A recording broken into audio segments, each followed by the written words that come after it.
আমি আপনাদেরকে সর্বপ্রথম আন্তরিকভাবে কৃতজ্ঞতা এবং আমার পক্ষ থেকে অভিনন্দন জানাচ্ছি। আপনাদের অক্লান্ত পরিশ্রম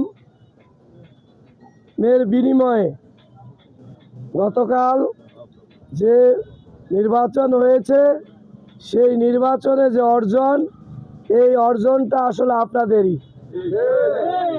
এই জন্য আমি এর আগেও বলেছি যে আমাদের আমিরে জামাতও বলেছেন, আমাদের এমপি হোক, মন্ত্রী হোক, যেই হোক, এই অর্জন হলো এই দেশের মানুষের। কাজেই আজকে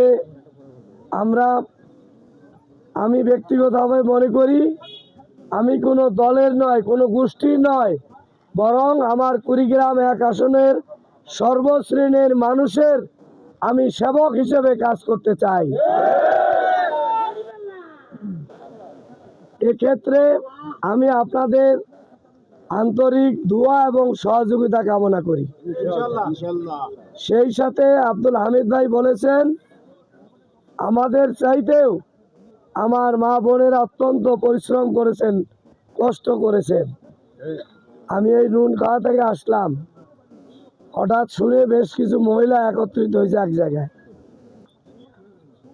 তাদের কান্না দেখলে আমি নিজেই পানি আটকাইতে পারলাম না, তাদের আনন্দের কান্না এটা।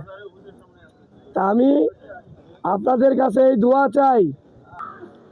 সেই সাথে আজকে বেশি সময় আর দিতে পারবো না, আমাদের ইন্টারনাল একটা অনলাইনে প্রোগ্রামও ডেকেছেন আমাদের সম্মানিত জেলা আমির।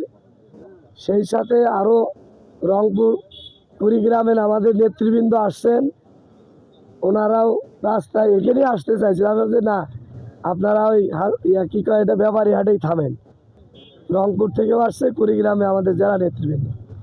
তো আপনারা সবাই ভালো থাকবেন, আর আল্লাহ বাঁচায় রাখলে রমজান মাসে এখন যেহেতু সময় নাই, এই 2 দিন একটু যতটুক এইভাবে বেড়ানোর, যতটুক যার সাথে দেখা হয়, তো রমজানের পুরো মাস তো এমনি আমার প্রতিষ্ঠানও ছুটি। এখন তো নতুন করে কেন্দ্রীয় সংগঠনের সিদ্ধান্ত এবং আমাদের